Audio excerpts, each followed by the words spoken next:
Amira Bouraoui condamné par un tribunal tunisien. Le tribunal tunisien de première instance a condamné Amira Bouraoui à 3 mois de prison pour entrée illégale dans le pays.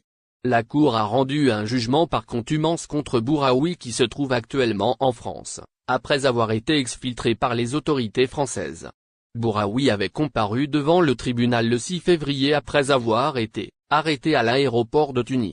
Afin de garantir la liberté totale de notre rédaction, Mediapart a fait le choix de ne pas être financé par des milliardaires pour pouvoir enquêter sur leurs intérêts industriels, de ne pas recourir à la publicité pour ne pas être soumis aux pressions des annonceurs, de ne pas recevoir d'aide publique à la presse pour ne pas dépendre du bon vouloir politique. Informer en profondeur et avec rigueur a cependant un coût.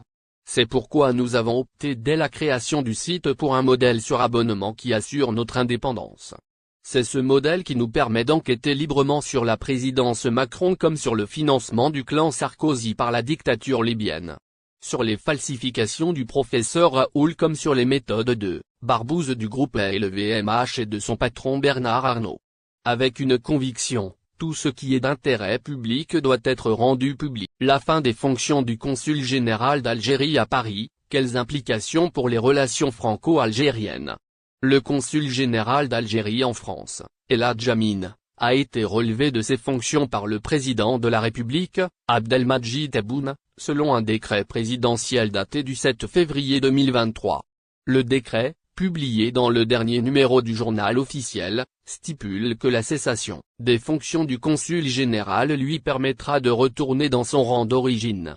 Amine avait été nommé consul général d'Algérie à Paris le 25 janvier 2022, mais sa mission a été écourtée et sa fonction prendra fin le 31 janvier 2023. Cette décision a été prise sans explication officielle de la part des autorités algériennes, laissant les raisons de la fin des fonctions d'Amine à l'interprétation. Cependant, certains analystes politiques ont évoqué des tensions diplomatiques entre l'Algérie et la France, qui pourraient être à l'origine de cette décision. Le consulat général d'Algérie à Paris joue un rôle important dans les relations entre les deux pays. Cette décision pourrait donc avoir un impact sur les relations bilatérales entre l'Algérie et la France, qui sont déjà tendues en raison de divergences sur certaines questions, notamment la crise migratoire en Europe. Le départ soudain d'Amine a également suscité des interrogations sur les prochains choix de l'Algérie pour occuper ce poste important. Le consul général représente l'Algérie à l'étranger et est responsable de la protection des intérêts algériens dans le pays d'accueil. Pour l'instant, les autorités algériennes n'ont pas commenté publiquement la décision de mettre fin aux fonctions d'Amine. Les observateurs internationaux attendent donc avec impatience des éclaircissements sur les raisons de cette décision et sur les conséquences que cela pourrait avoir sur les relations franco-algériennes. Tariki Algérie, une amende de 40 000 dinars algériens et 4 mois de prison pour cette infraction. La gendarmerie nationale, GN, a mis en garde, via sa page Facebook Tariki, contre une infraction au code de la route menant à 4 mois de prison et à une amende de 40 000 dinars algériens en Algérie. ZRDI vous dévoile tout à ce sujet dans ce numéro du 24 février 2023. En effet, les services de la gendarmerie nationale, GN, se sont exprimés à ce sujet. Dans un communiqué publié sur la page Facebook officielle Tariki, ils ont apporté des précisions concernant une infraction au code de la route en Algérie qui peut coûter à son auteur 40 000 dinars algériens d'amende et jusqu'à 4 mois de prison. Pour vous épargner cela, nous vous invitons à consulter les lignes qui suivent. Dans le détail, cette nouvelle note d'information porte sur l'occupation des espaces publics sans droit à des fins personnelles par exemple. Effectivement, il est constaté un peu partout sur la voie publique que certains riverains accaparent des espaces et en font un usage privé. Des automobilistes qui occupent carrément des trottoirs pour stationner leurs véhicules. Des éléments susceptibles d'entraver la circulation des usagers de la route. Soit aussi bien les piétons que les conducteurs. Ce comportement incarne une violation du cadre légal régissant la circulation routière. La GN a alors expliqué qu'en utilisant une partie de la voie publique sans droit, la loi met le citoyen sous conséquences administratives et judiciaires. Occupation du domaine public routier, voici ce que risquent les contrevenants. L'occupation des lieux publics sans droit constitue donc une infraction. C'est ce qu'a souligné le Centre d'information et de coordination de la circulation routière relevant de la Gendarmerie nationale, GN. Ce dernier a indiqué que toute personne qui enfreint le code routier sera sanctionnée.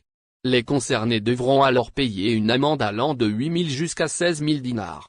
Selon le même communiqué, l'atteinte aux voies publiques est également sanctionnée par une éventuelle peine d'emprisonnement de 10 jours à 2 mois. Toutefois, le contrevenant risque des sanctions encore plus lourdes. Et cela, en cas de répétition de la même infraction. Dans ce cadre, la GN a fait savoir que la peine d'emprisonnement peut atteindre 4 mois. L'amende peut aller jusqu'à 40 000 dinars, algériens. Tout comportement de ce genre sera considéré comme une infraction, explique-t-on en outre. Celle-ci est prévue à l'article 444 de la loi numéro 8204 du 13 février 1900. La mère et la sœur de la militante Amira Bouraoui arrêtée en Algérie. Khadija Bouraoui, 71 ans, a été transférée à Annaba, où elle risque d'être présentée devant le procureur, selon le Comité national pour la libération des détenus. La mère et la sœur de la militante politique Amira Bouraoui, au cœur d'un incident diplomatique entre l'Algérie et la France, ont été arrêtées à Alger, ont fait savoir dimanche 12 février une ONG et un média. Arrêtée le 3 février en Tunisie, d'où elle risquait d'être expulsée vers l'Algérie, Amira Bouraoui avait finalement pu embarquer le 6 février sur un vol à destination de la France. Alger a jugé qu'il s'agissait d'une exfiltration illégale et a rappelé son ambassadeur pour consultation.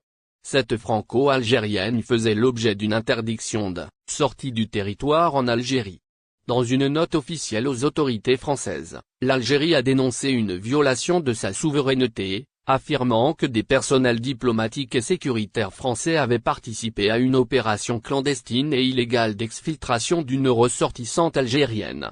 Selon le Comité national pour la libération des détenus, CNLD, et le site d'information, Radio M, la mère de la militante, Khadija Bouraoui, 71 ans, et sa sœur, Wafa, ont été arrêtés samedi soir par des gendarmes à Alger et leur domicile a été perquisitionné.